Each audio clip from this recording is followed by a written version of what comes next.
por CNN Chile.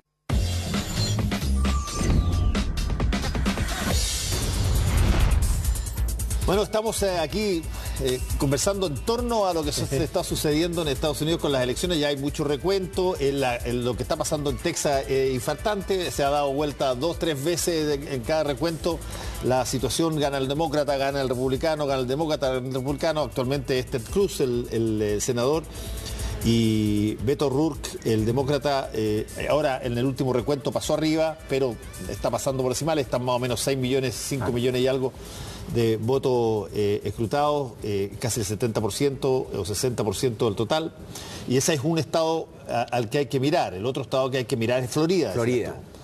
No, siempre hay que mirar a Florida en las elecciones de Estados Unidos. Sí, uno de estos estados péndulos. Exacto. Recordemos que Florida apoyó a Obama en sus 2 elecciones y luego cambió a Trump. Sí. Y hoy día el gobernador republicano, Scott, va de candidato al Senado. Entonces ahí hay que ver toda esa configuración, si logra arrebatar, y qué va a pasar a la vez con la gobernación de ese estado que siempre... Ahí pasó una cosa. Hay un candidato negro de gobernador por cuenta de los demócratas. Y que tiene posibilidades. Sí, ahí en Florida pasó una cosa muy importante, muy de esas cosas que uno se queda de repente marcando ocupado. Trump ganó en buena parte del voto de los refugiados cubanos en Florida. O dicho de otra manera, de personas que vinieron como emigrantes escapando de Cuba a acá y que no quieren que vengan más cubanos arrancando de la isla a quitarle sus puestos de trabajo o sus cosas ahí. Por lo tanto, votaron por parar la inmigración en Cuba. Eso por un lado, pero por otro lado es una parte de ese electorado es muy de derecha, sí, y se siente muy identificado. Claro. Por supuesto, pero eso es lo que te digo. Son personas que arrancaron, se vinieron a Estados Unidos, se hicieron norteamericanos, gozaron con todas las leyes que acuérdate que hay una ley, la ley, que no me acuerdo exactamente el nombre hoy día, que es una ley que establece que un cubano toca físicamente territorio estadounidense y automáticamente tiene garantías para casa, techo, abrigo y una cantidad de situaciones, que era todos los incentivos que se hicieron durante la época de la Guerra Fría para que la gente se escapara de Cuba. Bueno, muchos de ellos llegaron, efectivamente se escaparon de Cuba.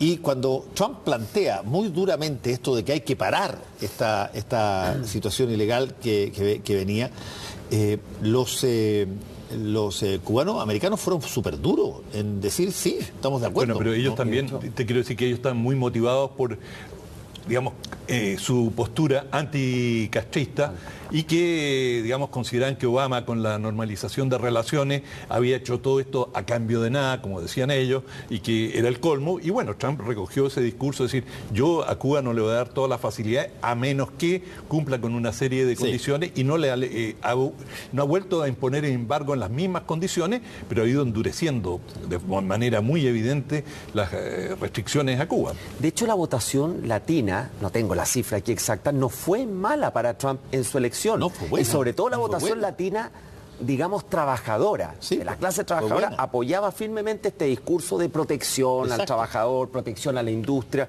y eso pesó más que el discurso antiinmigrante y otra serie de retóricas de Trump, que finalmente las personas dijeron: yo lo acepto, pero me gusta esto de él.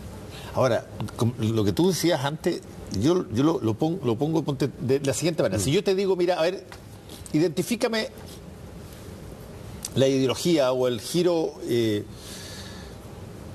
el espectro político del siguiente candidato. Es un candidato que postula que el país ha sido básicamente, ha beneficiado exclusivamente una casta, una élite, tanto política como económica, y que ha hecho unas... a cuenta del erario fiscal, ha hecho que las quiebras de los bancos, las quiebras de las grandes empresas que cuando han tenido crisis sean pagadas con platas de los contribuyentes, que hay que quitarle a esa élite política y económica el poder. Y yo te pregunto, ¿de qué lado es ese tipo? Yo te digo, hace 20 años atrás, tú decís, ese tipo es un gallo, un izquierdista. Bueno, ese es el discurso de Trump. Es el discurso de Bannon que en la entrevista que le dio a Axel Kaiser el domingo antepasado, cuando él dice el populismo de derecha va a ser una fuerza incontenible, que es decir, oye, nosotros estamos contra las élites. A Hillary Clinton, ¿de qué la acusaban?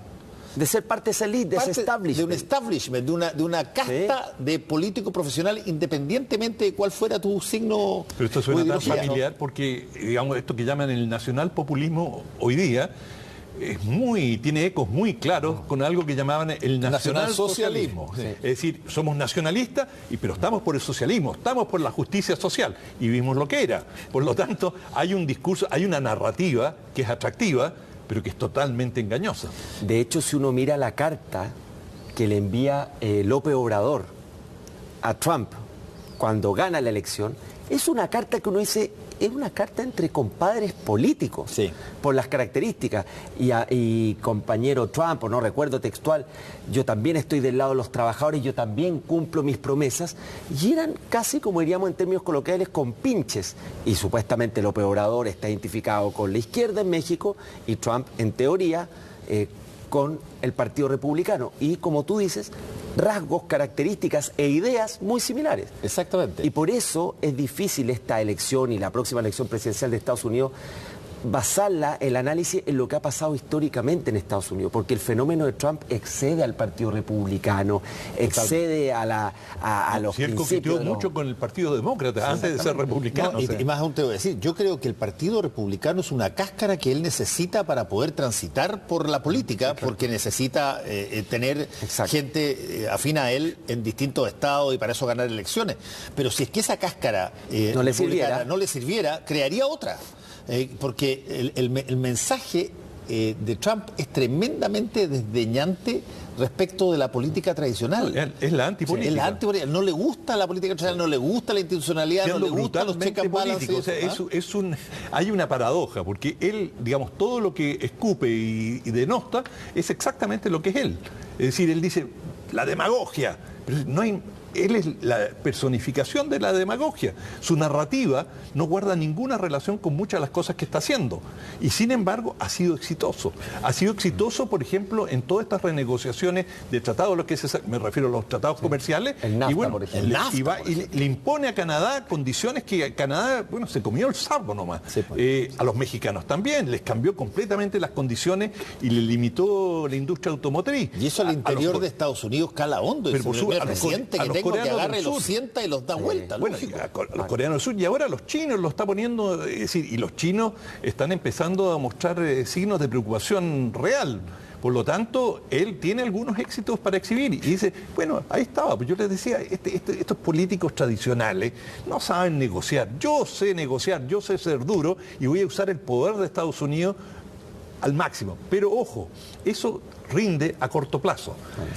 En el más largo plazo, ¿qué va a empezar a ocurrir? Se van a empezar a asociar países, es decir, bueno, nos pasaron por encima, ¿qué tal si nos vamos asociando? Los europeos dicen, bueno, nos impuso las condiciones frente a Irán, pero para la próxima, ¿qué tal si nos asociamos y nos preparamos para resistir?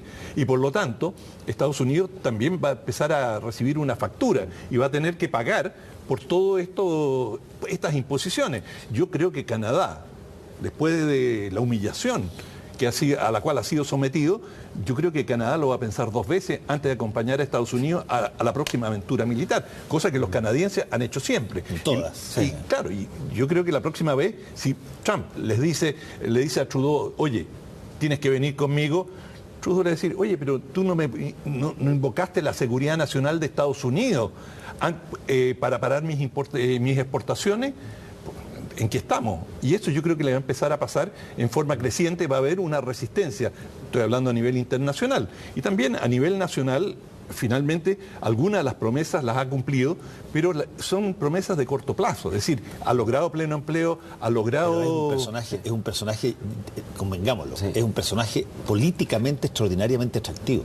Y un personaje a estudiarlo muy detenidamente, sí, no a tomarlo por tonto, porque puede ser que no. que no lo sea, no lo conozco tanto, hay que ver cómo se maneja hasta recién en el segundo año, pero Estados Unidos es un país que tiene otras características que son bien inusuales y que a veces no conviene mucho recordarlas, pero Estados Unidos es la única democracia moderna que ha matado 4 presidentes en ejercicio.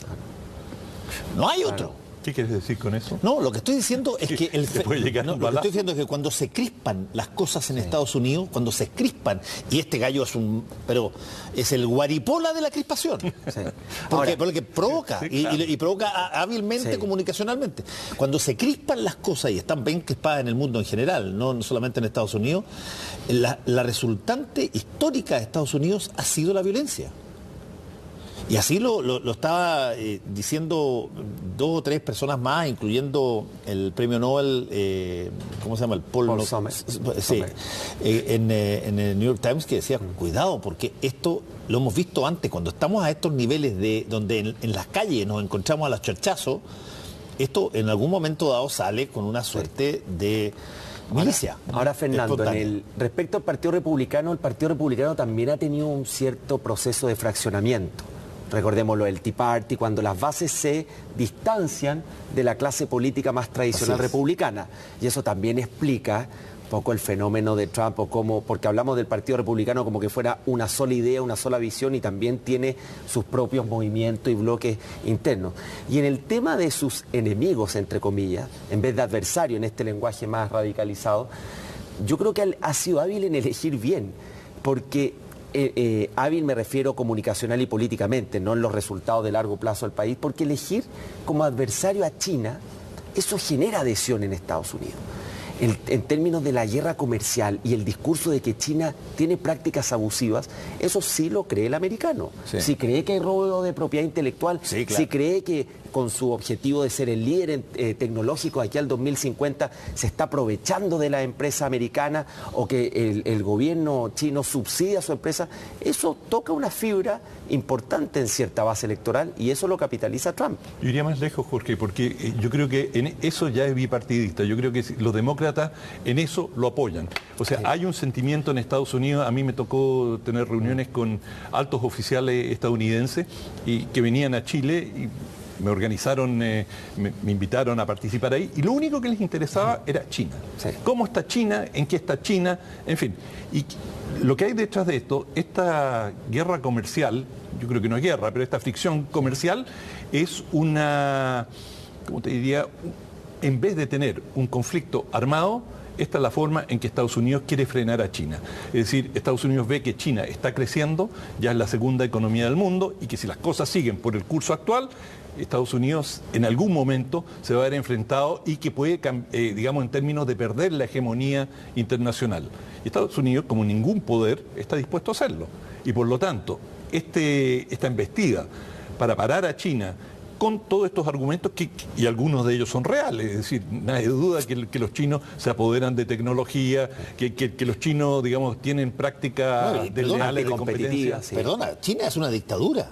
Por cierto. China es un país que para todos los estándares de la lógica con lo que nosotros medimos las cosas, es una dictadura, solo que en Chile no se habla de que sea dictadura porque es la maquila de la mitad de las empresas chilenas.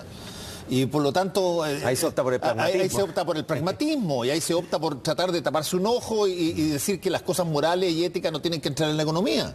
Pero eso también es un punto para Trump, porque Trump puede decir, por ejemplo, cosas como que la libertad de expresión en China no existe, y por lo tanto ¿a quién estamos nosotros enfrentando en esta guerra comercial? Que además te roba los artefactos que tú has inventado y claro, que no respeta patente. La famosa manipulación monetaria. Y además no se puede esperar de China de que desde dentro salga la crítica, porque no hay libertad de expresión, no hay partidos únicos, en fin. No hay sindicatos, entonces, digamos, los bajos salarios son el producto de la imposición del Estado. Y en cambio en Estados Unidos hay una negociación sindical, y por supuesto los costos de la mano de obra son muchísimo más altos.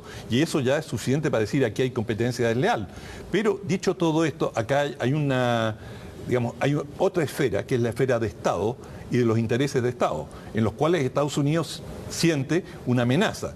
Y la respuesta a esa amenaza es tratar de contener a China y, bueno, no vamos a entrar en ese tema ahora, pero todo el despliegue naval en el Pacífico apunta primordialmente a controlar a los chinos, a tal punto que los chinos han dicho, bueno, si nos limitan tanto en el mar, ¿qué tal si nos vamos por tierra y es la ruta a la seda? Ahora, es tan impredecible esto que no podemos descartar que en el G20, en Argentina, en diciembre, veamos dándose la mano al presidente Xi Jinping con el presidente Trump. Hemos llegado a un acuerdo fructífero y vamos a avanzar en una mayor integración, como ocurrió con el NAFTA. Si el NAFTA, lo que pasa que no son los peces pesados que es China, Canadá y México en algún momento hubo posibilidad de desahuciar totalmente la negociación y se llegó a un acuerdo que finalmente se suma Canadá, porque ve que ya hay acercamientos con México, y las cosas, podríamos decir como el gato pardo, todo cambia para que todo siga igual. Y quizás... No, quedaron peor. O sea, los mexicanos quedaron, bueno, y los canadienses tuvieron que hacer la concesión que más les duele en productos lácteos. Y realmente les duele.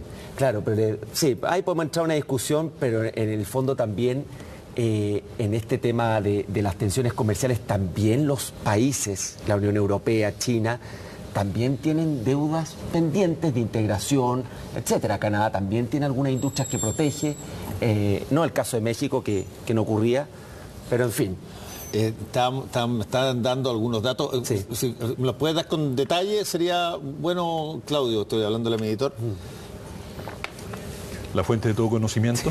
Claro, lo que pasa es que hay toda una percepción en particular, si es que ha habido una especie de haz de luz que ha seguido a una candidatura en la Cámara de Representantes, o sea, la candidatura de la candidata más joven que se ha presentado jamás para el Parlamento, que es la Alexandra Ocasio, que es descendiente de puertorriqueña. Y que parece que tiene un discurso muy vital, claro, muy atractivo. Es muy atractivo y ella es muy empujadora y aparentemente, según lo que están señalando, habría ganado o estaría a punto de ganar.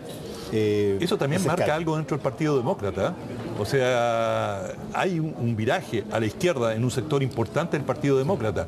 Y bueno, ¿y eso quién va a ser el próximo candidato? Escuchamos de que Hillary Clinton estaba pensando, pero la senadora Warren, que parece que fue elegida también, es una de las posibles. Bueno, y Bernie siempre es un candidato posible. ¿Qué edad tiene Bernie Sanders? Es muy mayor. Sí. Pero hoy día el Partido Demócrata no tiene un liderazgo claro que pueda pero la juventud se volcó tras él. O sea, la edad no es un problema si tú tienes el discurso que los jóvenes quieren escuchar. Sí. Nos da esperanza a todos. 77 tiene Bernie Sanders. 77, bueno. Reagan tenía ¿cuánto cuando ganó? No, menos que eso. No, pero estaba en los 70 y tanto. Pero él venía de Hollywood. Bueno, corríjame, Trump no tiene, debe tener 72 años. 72 años. 72 Donald Trump. Sí. Por eso te digo, no. 72 años. No se le nota, ¿no? No se le nota, no se nota que está en buen estado 72, físico. Sí. Bueno, entramos ahora a hablar de la edad. Un poquito farándula. No, pero el caso de lo que tú estás diciendo del Partido Demócrata, que es una cosa interesante porque es lo que se refleja de alguna manera en lo que está pasando en los partidos, llamémosle de centro izquierda o de centro izquierda, en muchas partes del mundo. Cuando te llegan estas olas, voy a poner el lenguaje de Steve Bannon, populistas de derecha, y calan, pero te desarman el centro político. Totalmente. Te lo desarman, como pasa en Chile, como pasa en Brasil, en Alemania, como pasa en Alemania, Francia, como pasa en Hungría. Francia. Italia, en el norte de Italia. No sé si han seguido el tuit de... Toda Italia. Toda Italia, o sea, los partidos tradicionales fueron desplazados. Exactamente. 5 estrellas ahora. Entonces tú tienes una posición conservadora que es la tradicional y te entra un empuje feroz de, llamémosle, populismo de derecha, para poner el concepto de Bannon, que me parece atingente, populismo de derecha con pan vino, sin complejo, para ponerlo en términos, diciendo las cosas por su nombre, no teniendo vergüenza de hablar del uso del mundo militar, incluso para las cosas civiles, como lo dijo el propio Trump ahora, que iba a poner 15.000 soldados en el muro. Y si le tiraban piedra, él iba a usar fusiles. Y si le iba a tirar piedra, él iba a disparar. Y ese tipo de cosas, una de las primeras víctimas que tiene no es en la base de derecha, todo lo contrario, es en la base de la centro izquierda que ha perdido elecciones, que se desmembra, que no tiene cómo enfrentar a estos personajes y bueno, pierden. La centroizquierda tiene muchas dificultades en todo el mundo por el tema de la inmigración. Ya venía en la Unión Europea, pensemos en los socialismos moderados, también venían en retirada. Y además, si es que tú le agregas los factores de corrupción en aquellos países donde han habido, bueno, este personaje que apareció varias veces ahí ya viralizado en la elección brasilera, cuando le preguntaron, gallo de la calle, le preguntaban, ¿y usted no le preocupa lo que Bolsonaro dijo a las mujeres, de los gays, de lo que qué sé yo, de las torturas? Y dijo, sí, claro que me preocupa, le dijo yo. Pero yo, entre una persona que dice la verdad o lo que piensa y un ladrón, prefiero el que dice la verdad. Sí, Brasil es otro tema, pero efectivamente ocurrió eso. Sí. O sea, el rechazo al Partido de los Trabajadores, a la corrupción y al aumento de la delincuencia, son todos temas que finalmente afectan el día a día de las personas. Y eso moviliza más que un discurso, una gran elucubración intelectual, en lo que le afecta a la persona, en su bolsillo, en su bienestar, en su seguridad, etc. Hacemos una segunda pausa y volvemos.